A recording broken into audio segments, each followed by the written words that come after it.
Hey guys, what's up? Welcome back to the FordTechMakuloco channel. So today I want to talk about common issues I see every time I'm tearing into a 2017 through 2020 F-150 or a 2018 through 2020 Expedition and Navigator with the 3.5 liter EcoBoost engine. As you probably already know, the phasers on these have a real issue with them not locking in, and then upon startup, they create this crazy startup rattle until they actually get oil pressure and lock in. After that, they're pretty much quiet. Once they get so far along, you'll actually have like this rattle, marbly type noise, even at idle, like this one is here. So when you're going in here, you're obviously to pull the phasers off and change them out, you're pulling almost the whole engine compartment apart, right? And there's a lot of parts on here that are common failures, and they're parts that I pretty much at this point, if a car comes in for a timing job, I'm telling them already, it's getting replaced because they're so common. If it's not broke already, by the time it leaves, me disturbing it, bumping it a little bit, moving it out of the way, it's going to cause an issue afterwards. Not to mention, it's going to fail down the road anyways because of the bad initial design of these parts. So on the bench here, I have all the parts kind of laid out. We'll look them over on the engine here. We'll look underneath the vehicle, and I'll kind of show you where all these failure points are. So if you're not bringing it to me for a timing job, good luck, first of all. There's a lot of fine techs out there, but you need to have attention to detail when it comes to this engine, especially I've noticed. If you're bringing it in for a timing job at a dealer or an independent shop, you want to make sure you note or say something about these additional items because they're all coming off to do the timing. So you might as well go back in with the latest and greatest new parts and avoid any future issues. The whole point of changing the phasers out and anything else is to make the vehicle as reliable, as quiet, and everything like that as possible. So why would you go back in with parts that are known to fail? All right? Or have already failed. So let's go over the bench. We'll talk about them. Come over to the vehicle, I'll show them, and then we'll go underneath, and we'll show them underneath there too. Okay, so over here on the workbench, we have all the parts laid out nice and neat. And as you can see, there are a lot of parts that I automatically pre-order and replace whenever I'm in here for a basic timing job. This is what I like to call the $6,000 tune-up. And in some cases, $6,500, $6,700, depending on the model, well, the year and the variant. Okay, there are changes and different things that I see. So there's a lot of parts, right? And I get this question a lot and snippy comments from Ford techs going, why are you changing all these parts and charging all this money to these customers when you just need the phasers? That's what's causing a startup rattle. Why are you changing all the rest of this? Well, the short answer to that is experience. I've seen way too many failures, and also the attention to detail that I have. I have like OCD. So I'm checking all of these parts for the same exact failure when I just saw it 30 times before. Okay, so it's automatic. And sure enough, as you'll see in this vehicle, the failures are there. You want to change all this stuff out. So just to school the Ford techs out there that question why I'm changing oil pans and valve covers, can't believe I got that comment. We're going to go through each one of the items on here and tell you exactly why I changed them out. All right. So right here, we'll start talking about all the different timing components. Okay. The reason why you're pulling the engine apart in the first place. So the phasers are what's actually causing the startup rattle noise. And the Ford dealer is forced to use the old style open design.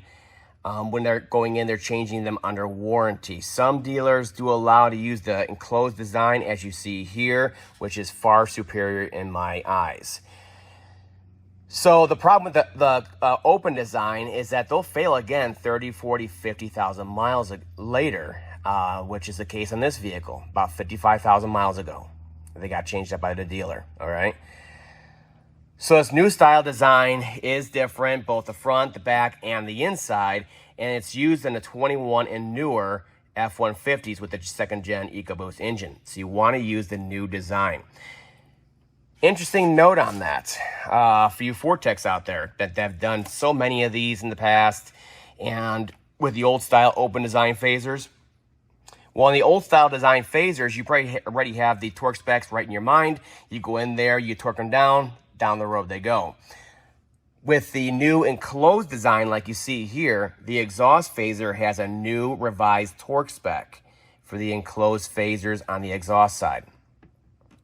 The intake closed phaser, as you see here, is the same old torque spec that they used previously on the open design for both the exhaust and intake, whereas the enclosed exhaust is different, so look it up.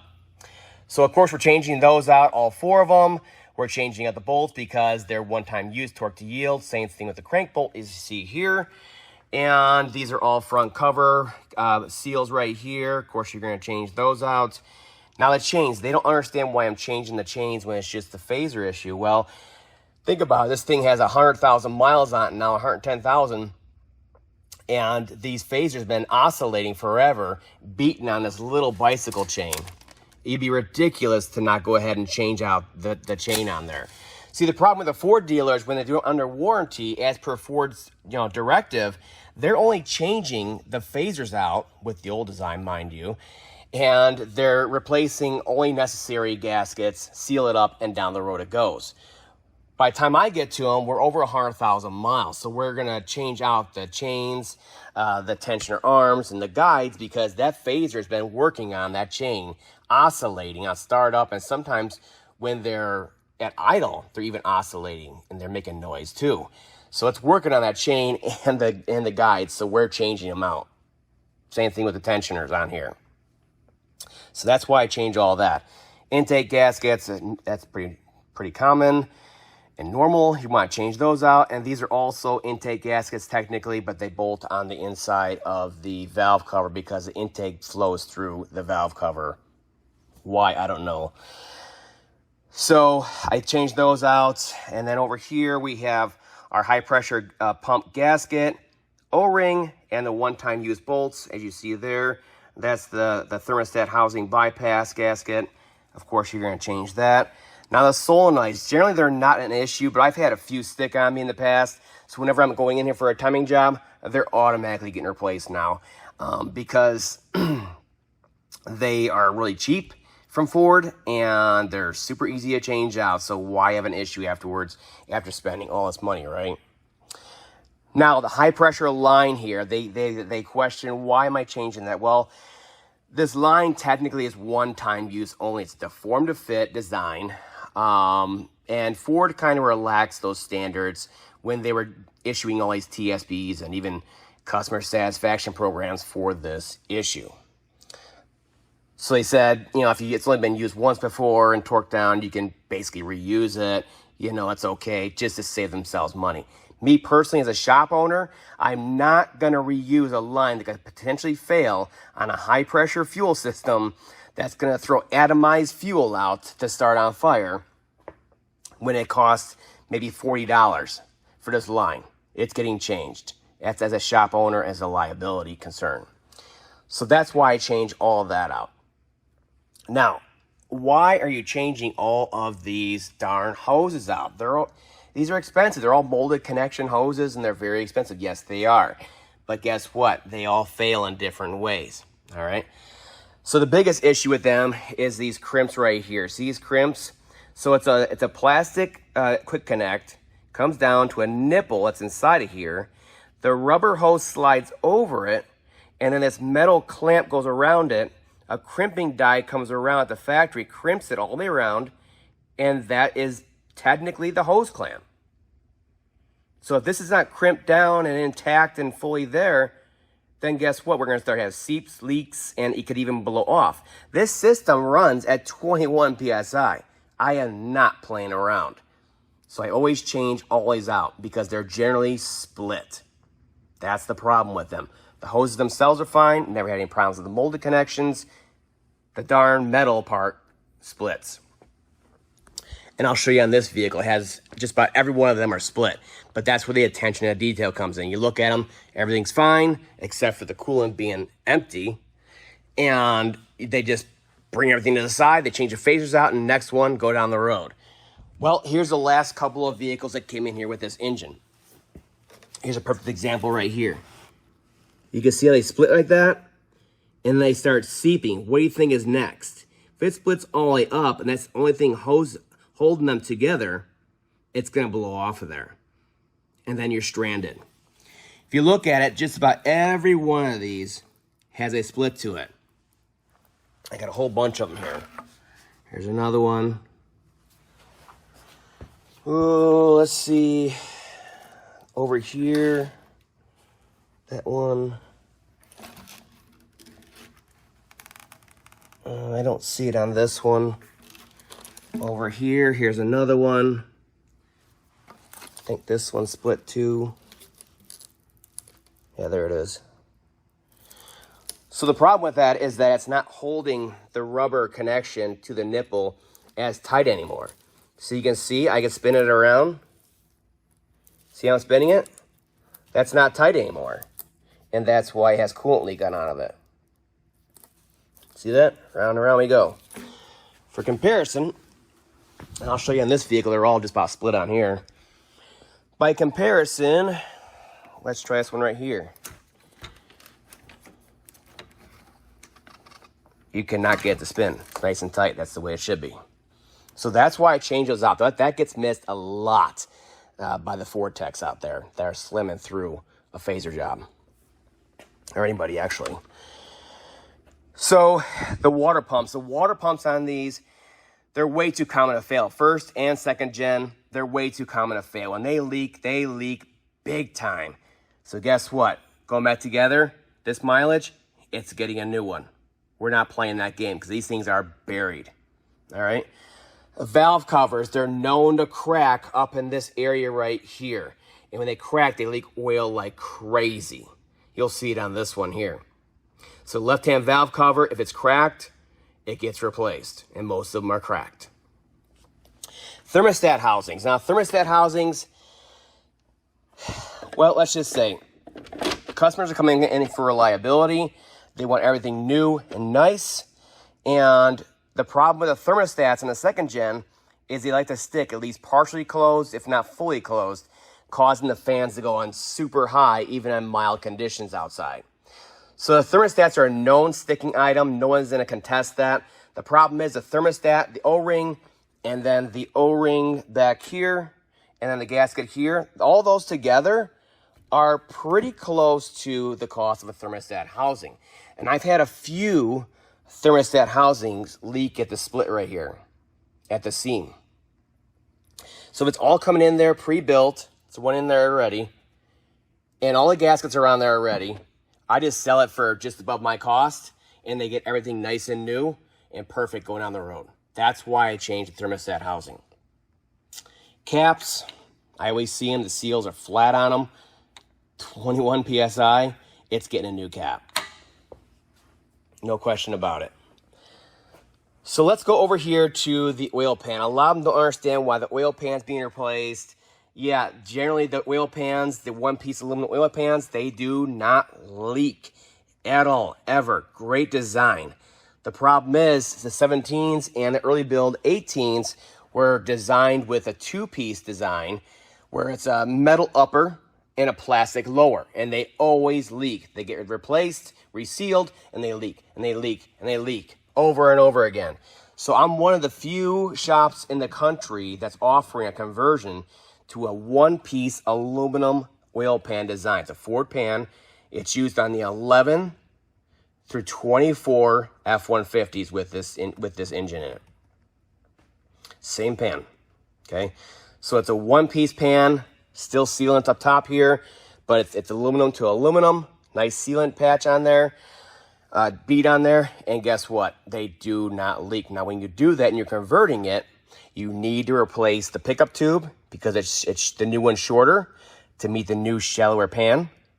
And same thing, the oil dipstick is about a 1/4 inch shorter. So that's why those two are being replaced along with the pan. Now, there's these coolant tubes that wrap around the pan on the 18 models, the early 18 models. They went to a different cooler for the transmissions. And the tubes wrap around, they bolt into the side of the pan. Well, the old ones that wrapped around a plastic pan are not compatible with a new style metal pan. So I had tubes out here in one of the pictures, and they're like, why are you changing those tubes out? Those aren't fail. Well, if you actually read TSB's guy, you'd see Ford spelling it out for you. you got to change the lines so they wrap around the new style pan without problems. On the 18 models. 17s do not have these. So that's why I changed the tubes out of there also. Now when you do that, there's these two connections right here, these quick connects, right here in the front. They're common to leak on them. So they're getting automatically replaced whenever I'm in there on an 18, changing out the pan and the tubes. So that's how cost can go up depending on your model year. So let's go ahead and go to the vehicle here, and we'll show you where all those failures are at and how I look on the vehicle. All right, let's go over under the hood here and take a look at all these different failures on this actual vehicle.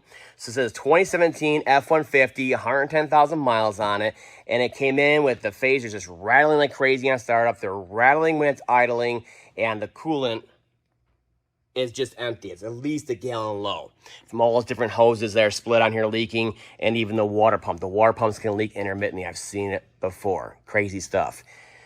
So let's start off up front here with the cap, okay? So the reason I changed the cap, even though it's pretty expensive, it's like $30 for this cap, is because the O-rings over time, they flatten out on there.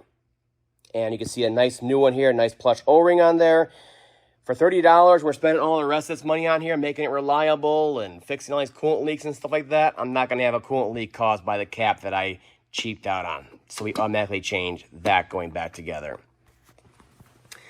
Now the valve cover, that valve cover that's on the bench, why do I change that out? Well, 17 and 18s especially, maybe other model years, they like to leak. They crack and they leak right here. You can see it. So it pulls up really bad right here, and then the wind and everything kind of blows off down all the rest of the valve cover here. And it's a crack causing it. It's not a gasket, so you want to change the valve cover out. Now, do I automatically always change these? No. You can see this one is the original by the engine tag right here, okay? Some of these I get in with 120, 150,000 miles on them, and they have an engine tag on them. They're obviously original, 17, 18, and they're dry as a bone. Obviously, those are not defective. Change gaskets, replace, do your timing job, down the road it goes. This one, though, as you can see, the common leak point, yep, it's happening. So you want to change out the valve cover.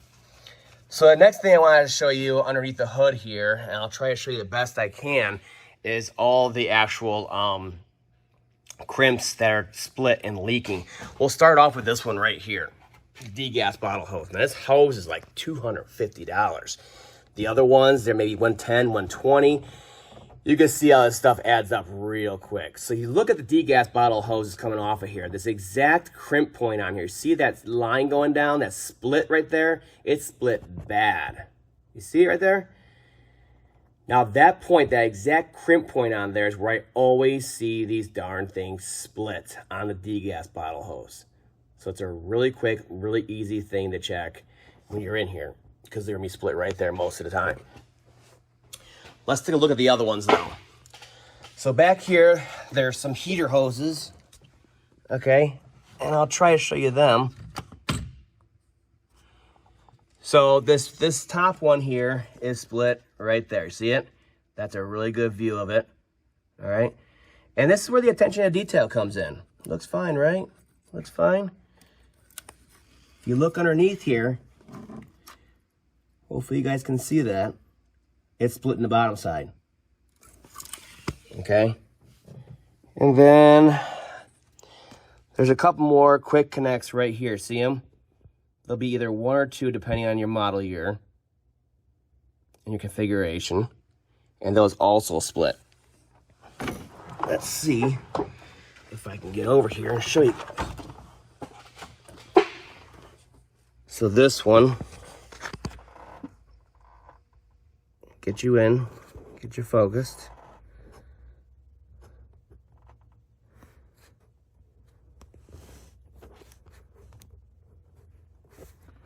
You should be able to see it right there. It's split right there. Oh, there we go. There we go. Much better. Now this other one right here, yeah, I haven't seen a split on top here, but it's probably split down below. I just can't see. It's really tight in here right here. But it doesn't matter because the other end of it's split anyways over by the heater core. So you can see all these different lines split and leaking like that, not necessarily blowing off.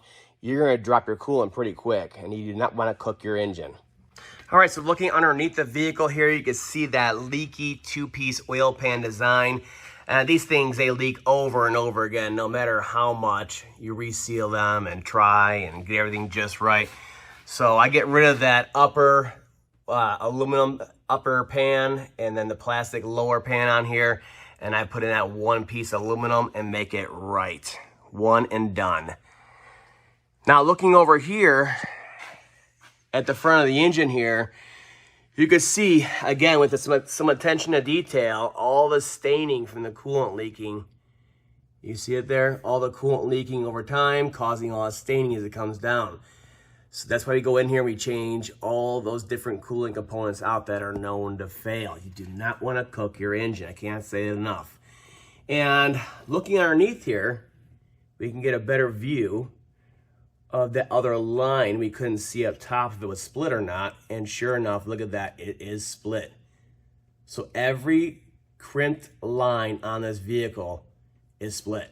And that's why it was down a full gallon on coolant. So, you know, you guys can go in there and just change timing components out, but I go in there and I like to fix everything that's known to fail and or is already failed if you just take a moment to look at it. That's all for now. I'll see you guys next time.